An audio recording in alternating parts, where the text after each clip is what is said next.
Hello and welcome to फिल्मी तमाशा। आज हम जिस मूवी को एक्सप्लेन करने वाले हैं वो है ब्लैक एडम। मूवी की शुरुआत में 5000 साल पहले का वक्त दिखाया जाता है, जहां ये पपीते के मुंह वाला बादशाह अपने लोगों पर जुल्म कर रहा होता है और इनसे खुदाई का काम लेता है। वो इनसे इतना काम लेता है कि उनका हगना मुतना महाल है। ये एक्टॉन नामी बादशाह एक पत्थर एटर्नियम के पीछे है, जिसे पाकर उसे शैतानी शक्तियाँ मिल सकती हैं। इस एटर्नियम की मदद से उसे एक ताज बनाना है, जिसे पहनकर ये पसूड़ा पूरी दुनिया में राज कर सकता है। एक दिन इस मजदूर चाचा को एटर्नियम मिल जाता है, जिसे उस बादशाह के पास लाया जाता है। इसकी मदद से बादशाह ताज बना लेता है। इसी बीच मूवी में एक बच्चे का तारुफ होता है, जो तमाम लोगों को बादशाह के जुल्म के खिलाफ यकजा कर रहा होता है। इसकी खबर बादशाह को हो जाती है और वो इस बच्चे को मारने का हुक्म देता है। जब बच्चे को मारा जा रहा होता है तब वो बच्चा गायब हो जाता है और एक ऐसी जगह नमूदार होता है जहाँ बहुत से देवता बैठे होते हैं। वो इस बच्चे को अप्रिशिएट करते हैं कि वो बादशाह के खिलाफ खड़ा हुआ। वो इस बच्चे को ऐसी ताकतें दे देते हैं कि जब वो लफ्ज़ शज़ैम बोलेगा तो यहाँ मौजूद तमाम देवताओं की पावर उसके अंदर आ जाएंगी और इन देवताओं की बातों पर यकीन करने के लिए वो बच्चा शज़ैम कहता है, तो वाकई उसके अंदर बहुत सी पावर्स आ जाती हैं। बस फिर क्या था, अपना नूनू नोना बन जाता है और बादशाह की मामैन कर देता है। मगर गुस्से में ब्लैक एडम पूरा शहर ख़त्म कर देता है। अब हम दौरे हाजिर में मौजूद हैं। यहाँ भी बहुत कालाकांडी मची हुई है। हमें दोबारा वही शहर दिखाया जाता है जो फिर से आबाद हो चुका है। यहाँ एक गैंग का राज है जिन्होंने लूट मार मचाई हुई है। इस गैंग का जो असल मकसद है वो इस ताज को तलाश करना है जो उस पपीते के मुंह वाले बादशाह ने बनाया था। यहाँ एक लड़की की एंट्री होती है। इस लड़की का नाम एड्रियाना होता है, जो आर्कियोलॉजिस्ट है और इस ताज को ढूंढ रही है। तो एक दिन एड्रियाना और ये चमन, जिसका नाम इस्माइल है, एक गार में जाते हैं उस ताज की तलाश में। एड्रियाना को वो ताज मिल जाता है, मगर इस्माइल यहाँ दगाबाजी करता है। इस्माइल दरअसल उसी गैंग का मेंबर होता है जो इस ताज के पीछे पड़ी हुई है। अब इस्माइल उसी गार में अपने तमाम गैंग मेंबर को बुला लेता है और एड्रियाना से वो ताज मांगता है।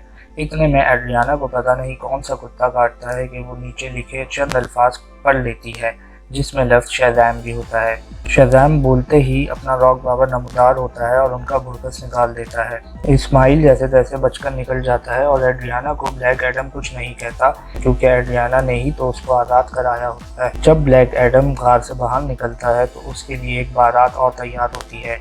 वो इनकी भी जम के धुलाई करता है, मगर एक स्पेशल वेपन जो एटर्नियम से बना होता है ब्लैक एडम को लगता है।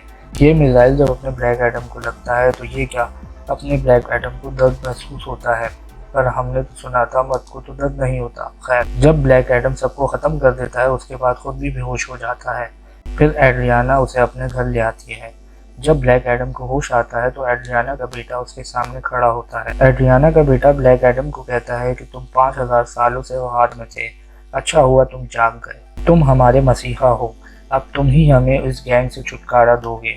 ब्लैक एडम कहता है कि ये अब मेरा शहर नहीं है, मुझे 5000 साल हो गए हैं इस गार में, मेरा अब इस शहर से कोई ताल्लुक नहीं। अब ब्लैक एडम ये कहकर बाहर निकल जाता है और पूरा शहर का मुआयना करता है।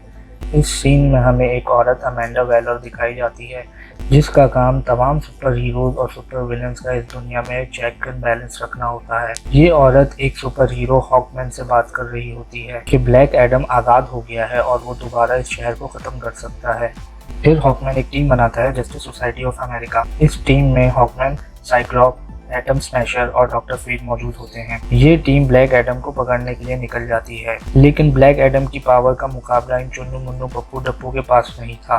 फिर हम देखते हैं कि डॉक्टर फेट एड्रियाना को देखते हैं कि उसके पास वो ताज मौजूद है जो उस बादशाह ने बनाया होता है। अब यहाँ हमें पता चलता है कि दरअसल ये ताज जहन्नुम के देवता सबाक का है। अब इस्माइल को दिखाया जाता है कि वो इस ताज के पीछे पड़ा है ताकि उसको ये पावर्स मिल जाए, इसलिए वो एड्रियाना के बेटे को अगवा कर लेता है। जस्टिस सोसाइटी ब्लैक एडम से बांडवली कर रही होती है कि भाई रुक जा। इतने में एड्रियाना अपनी फटीक लेकर आ जाती है कि मेरे बच्चे को इस्माइल ले गया है, उसे बचाओ। ब्लैक एडम फौरन ही एड्रियाना के बेटे को बचाने निकल जाता है। इस्माइल जहाँ छुपा होता है वहाँ पे एटर्नियम का पिंजरा होता है, जिसमें वो अपने आप को ब्लैक एडम से महफूज रखे हुए होता है। इस्माइल ताज की डिमांड करता है इस शर्त पे कि ताज मिलने पर वो उस बच्चे को छोड़ देगा। जस्टिस सोसाइटी इस पर सहमत नहीं होती, मगर ब्लैक एडम के कहने पर वो मान जाते हैं। मगर इस्माइल ताज मिलने पर भी बच्चे पे गोली चला देता है। ब्लैक एडम बच्चे को तो बचा लेता है, मगर उसे गुस्सा आता है और वो अपनी पावर से इस्माइल की एमसीबीसी कर देता है। और जहन्नुम हासिल कर देता है। ये सब ख़त्म होने के बाद हॉकमैन ब्लैक एडम के पास आता है और उसे कहता है कि तुम क्यों इतनी तबाही मचाते हो। फिर ब्लैक एडम अपनी स्टोरी सुनाता है कि 5000 साल पहले उसके साथ क्या हुआ था।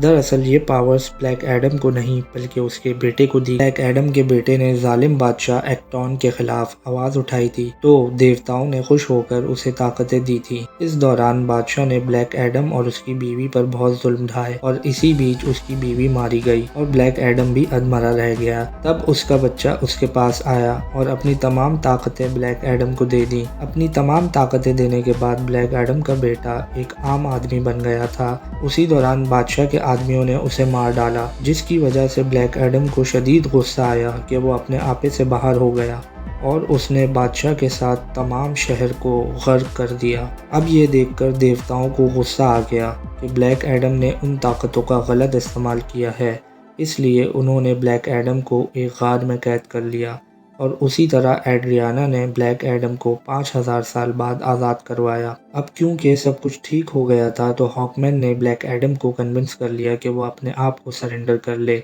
जिसमें ब्लैक एडम एग्री हो जाता है। इस तरह ब्लैक एडम शज़ैम बोलते ही एक आम आदमी बन जाता है। अब जब तक ये शज़ैम नहीं बोलेगा तब तक वो दोबारा सुपर हीरो नहीं बनेगा।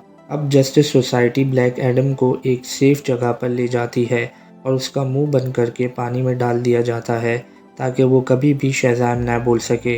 अब कहानी में आता है ट्विस्ट। इस्माइल जो मर चुका था उसे दिखाया जाता है कि वो जहन्नुम में है और जहन्नुम के देवता उससे मुलाकात करते हैं और अपनी पावर्स दे देते हैं, जिससे वो सबाक बन जाता है। इस्माइल का इस तरह से मरना प्री प्लान्ड होता है क्योंकि इसी तरह वो सबाक बन सकता था और शैतानी ताकतें हासिल कर सकता था। अब सबाक इस दुनिया में आ जाता है जहाँ उसकी लड़ाई जस्टिस सोसाइटी से होती है। जस्टिस सोसाइटी सबाक को हराने में नाकामयाब होती है तो डॉक्टर फेथ को सिर्फ यही तरीका नज़र आता है कि ब्लैक एडम ही है जो सबाक से मुकाबला कर सकता है। तो डॉक्टर फेथ अपनी पावर टेलीपैथी के ज़रिए ब्लैक एडम से बात करते हैं और उससे शज़ैम बुलवाते हैं। फिर क्या था, अब ब्लैक एडम हीरो है तो उसने सबाक को तो हराना ही है। तो बस लड़ाई के दौरान ही ब्लैक एडम सबाक को सर से उसके फुंतरों तक बीच से चीर देता है। इस लड़ाई में डॉक्टर फेथ भी मारे जाते हैं। शहर के लोग खुश होते हैं और ब्लैक एडम को अपना मसीहा मानने लगते हैं। फिल्म के आखिरी सीन में अमेंडा वेलर को फिर से दिखाया जाता है। वो ब्लैक एडम को इंस्ट्रक्ट कर रही होती है कि वो इस शहर खंदाक से बाहर नहीं निकलेगा और यहाँ पर बस लोगों का मसीहा बना रहेगा, और अगर वो यहाँ से बाहर निकला तो उसके लिए अच्छा नहीं होगा। मगर ब्लैक एडम को ये बात सुनकर पिछवाड़े में आग लग जाती है और वो ये कहता है कि मुझे कोई नहीं रोक सकता, मैं अपनी मर्ज़ी का मालिक हूँ। ये कहकर अमेंडा कहती है कि ठीक है, फिर तुम्हें रोकने के लिए कोई दूसरी दुनिया से एक बंदा आएगा। इतने में एंट्री होती है हमारे हीरो सुपरमैन की और यहाँ पर फिल्म का दी एंड हो जाता है। Thanks for watching. I hope you have liked and enjoyed our video. For more such videos do share and subscribe our channel.